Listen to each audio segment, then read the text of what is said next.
안녕하세요. 성경 통독을 돕는 바이블 가이드입니다.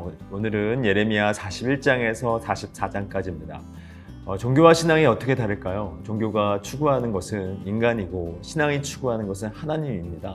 즉 종교는 인간이 중심이지만 신앙은 하나님이 중심입니다. 근데 하나님을 믿는다고 하지만 인간이 중심이 된다면 그것은 신앙의 가면을 쓴 종교가 되는 것입니다. 그렇다면 우리는 종교인일까요? 아니면 신앙인일까요? 하나님이 역사를 주관하고 계신다는 말의 의미는 모든 상황의 배후에는 하나님이 계시다는 뜻입니다. 이 사실 믿음으로 고백한다면 어떤 상황 속에서도 선하신 하나님의 뜻 앞에 순종해야 하는 것입니다.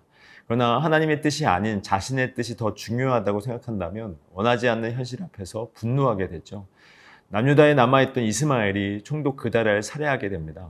아마도 이스마엘이 왕의 종친이었기 때문에 나라를 빼앗긴 현실에 대한 분노가 살해로 이어지게 된 것 같습니다. 이후에 그는 자신을 잡으러 온 자들을 피하여 암몬으로 도망치게 됩니다. 만약 이스마엘이 유다의 멸망 앞에서 하나님의 뜻이 무엇인지 깨달았다면 회개하고 하나님께 마음을 돌이키자고 했었을 것입니다. 그러나 자기가 더 중요한 그는 오로지 현실에 대한 자기의 분노를 드러내고 자기 안위를 살피며 살 길을 도모하는 일에 급급할 뿐이었습니다. 유다는 평소 자신들만이 하나님의 백성이라고 주장했습니다. 그러나 그들에게는 하나님의 백성다운 모습은 전혀 나타나지 않았고 이방인과 다르지 않는 모습만 보일 뿐이었습니다.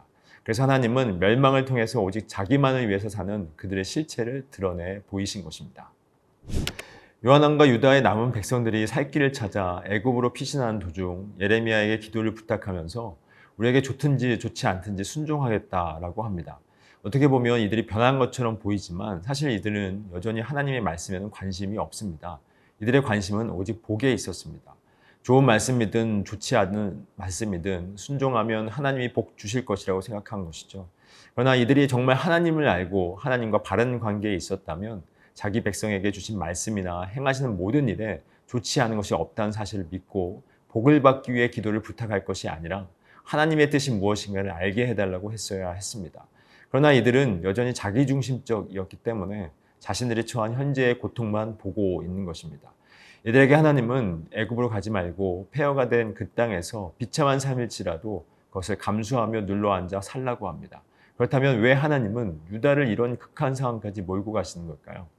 믿음은 아무것도 없는 상황에서도 하나님으로 인해 기뻐하는 것입니다. 하나님은 유다를 바로 이러한 믿음의 백성으로 만들어 가고 계신 것입니다. 자신들의 갈 길과 할 일을 보여줄 것을 위해 하나님께 기도를 부탁한 요한왕과 백성들에게 예레미야는 애굽으로 가지 말라는 하나님의 말씀을 전합니다. 그런데 이들이 기도를 부탁하면서 자신들에게 좋든 좋지 않든 순종하겠다고 약속했지만 정작 말씀을 듣자 다른 반응을 보입니다. 심지어 예레미야의 말을 거짓말로 치부합니다. 그 이유는 이들은 애굽으로 가는 것만이 살 길이고 유다는 죽음의 길이라고 생각했기 때문입니다. 그래서 기도를 부탁하며 순종하겠다고 한 것도 자신들의 믿음과 각오를 보여주면 하나님께서 자신들을 기뻐하셔서 그들의 요구를 이루어 줄 것이라고 생각했던 것입니다. 즉 이들은 애굽으로 가겠다는 생각을 처음부터 포기할 뜻도 없었으면서 순종하겠다고 한 것이죠. 그래서 하나님께서는 이들에게 너희 마음을 속였다고 하신 것입니다. 기도는 하나님 앞에서 자신의 뜻을 내려놓는 것입니다.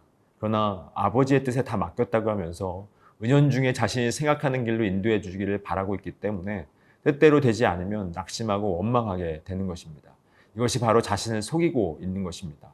염려는 내 뜻이 아직도 살아있다는 증거입니다. 하나님은 모든 것이 하나님의 뜻 아래 있음을 이 역사와 인생을 통해서 유다와 그리고 오늘을 사는 우리에게 가르치고 계십니다. 애굽으로 가지 말라는 하나님의 말씀을 어기고 요한왕과 유다의 남은 자들은 예레미야와 바룩까지 데리고 기어코 애굽으로 갑니다. 이들이 애굽으로 간 것은 풍요롭게 사는 애굽만이 자신들이 살 길이라고 생각했기 때문이었습니다. 그리고 그들도 애굽처럼 풍요롭게 살기 위해서는 그들이 섬기는 신을 섬겨야 한다고 생각했고 결국 유다는 우상에게 분향하는 악행으로 인해 하나님께 멸망을 당했음에도 불구하고 또 우상을 섬기게 됩니다. 이런 유다에게 하나님은 그들을 우상 숭배로부터 돌이키기 위해 예레미야를 통해서 유다가 왜 멸망했는지 그 결과가 어떠했는지 다시 한번 상기시킵니다. 그러나 그들은 여전히 그들이 섬기는 하늘 여왕을 계속 섬기겠다고 합니다. 왜냐하면 하늘 여왕을 섬겼을 때는 먹을 것이 풍부했고 복을 받았지만 그렇지 않았을 때는 궁핍했다라는 것이죠. 이들은 하나님의 뜻에는 관심이 없고 오로지 이 땅에서 잘 먹고 잘 사는 것이 전부였습니다. 그래서 예레미야가 어떤 하나님의 말씀을 전할지라도 자신들이 잘 사는 길이 아니면 듣지 않겠다는 것입니다. 우상은 인간의 죄에 대해 추궁하지 않습니다. 잘 섬기면 복을 준다고 하죠. 그러나 하나님은 죄 아래 갇혀있는 나의 실상을 보게 하시고 심판을 받아들이라고 하십니다. 참된 복은 자신의 죄가 용서받고 주와 함께 거하는 것입니다. 유다는 이 사실을 놓치고 보이는 세상의 복이 전부라고 생각했던 것입니다. 하나님께서 칼을 피한 소수의 사람이 애굽에서 유다로 돌아오게 될 것이라고 합니다. 그 이유가 누구의 말이 진리인지 알게 하기 위함이라고 합니다. 유다가 하늘 여왕을 섬긴 것은 이 땅에서의 풍요와 자신들의 안위 때문이었습니다. 그러나 그 결과가 멸망이라는 사실을 목도하게 하심으로써 하나님만이 진리임을 증거하여 보여주고 계십니다. 성도는 바로 세상 신을 섬기고 있는 이 땅 가운데 하나님만이 진리임을 증거하기 위하여 애굽에서 유다로 돌아온 소수의 사람이라는 사실을 결코 잊어서는 안 될 것입니다.